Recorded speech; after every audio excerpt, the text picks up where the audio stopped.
បាទសូមជម្រាបសួរពុកម៉ែបងប្អូនតាយាយសាជាថ្មីថ្ងៃនេះនាំបងប្អូនមកទស្សនា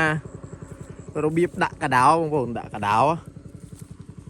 នេះរបៀបដាក់កដោចាំមើលគាត់ដាក់កដោមិនចេញបានពីរហើយនេះពីរចេះដាក់ភ្លាមបានភ្លាមឬមិនđọtសក់កដៅរត់ដល់កណត់នេះស្រែមួយឯងដល់កណត់ហ្នឹងអូដោះកវាថាកដោរត់ចុយមករត់នោះអាចុងមិញជាប់មួយទៀតទៅឯឡាដោះតិចដោះដាក់ពេញនឹងសិនមកហូបបាយទៅនោះទៅក្លេបបាយទៅអូលៀនបាយហើយនេះដាក់កដោមកយុបបានប៉ុន្មានគីឡូមកយុបបាន4-5គីឡូអូមកយុបបាន4-5គីឡូ1គីឡូមែន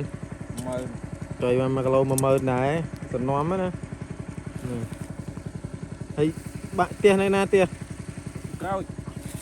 ជួក្រោយហ្នឹងពីរហ្នឹងចុយយ៉ាងអញ្ចឹងមិនដាក់បាយមកហើយបដ ாய் អត់អើនេះរបៀបដាក់ពុកកដោតិចចុះអាមុខឌុះស្អីគេនោះ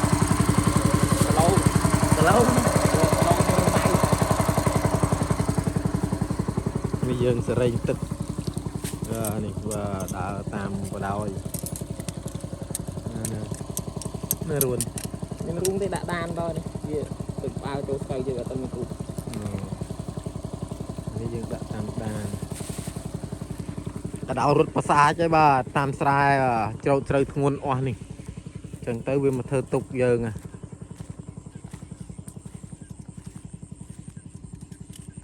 អាគប់នេះមួយម៉ាន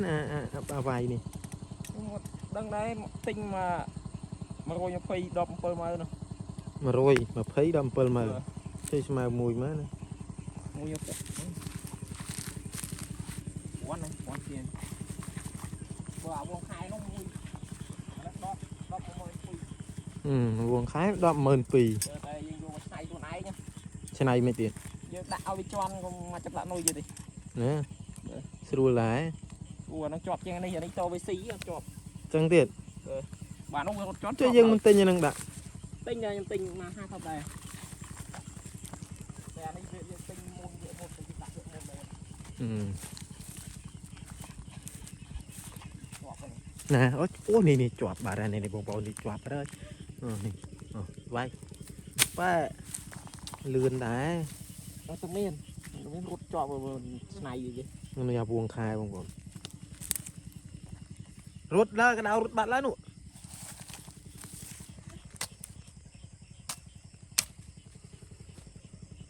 មកអានេះដើរទៅមើលបានទៀតនេះ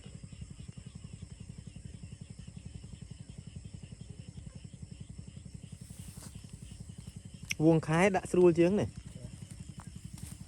នោះបាក់ដាក់វងខែហ៊ានអត់យកហ៊ានយកអាមានថ្មិញហ្នឹងខ្លាចជីដៃស្រួលមិនសមមិញទិញអីគេទេតាដៃរហូតហើយនេះនឹងជាប់ដែរចេះអត់ជាប់រត់ទៅបាតទូចញៀវមិញផ្លាត់អីឬផ្លាត់នោះខ្លះគេចូលទៅហូបបាយហើយម៉ោងម៉ានមកមើលមកទុំទៅហូបបាយផ្លេតហើយដល់ពេលហូបបាយរួចយើងមកមើលរួចមកសាអញ្ចឹងយើងធ្វើមិនទៅផ្ទះមកសាទៀតសិនអត់ធ្វើកដៅអូនេះហើយ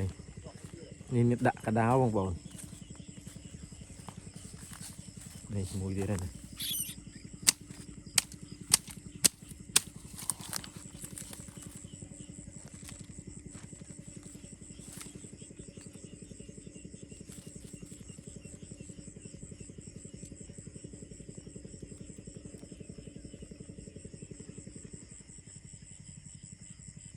យើងទៅមើលមុខបាន4-5នេះនេះគាត់ដាក់រួចដើរមកវិញបានណាមានទៅមានកដោច្រើនដែរអញ្ចឹងអូហើយនេះដល់ម៉ោងគេទៅហូបបាយតែខ្ញុំនៅបូមទឹកប្រហើយចឹងបាទសូមអរគុណសូមជម្រាបលា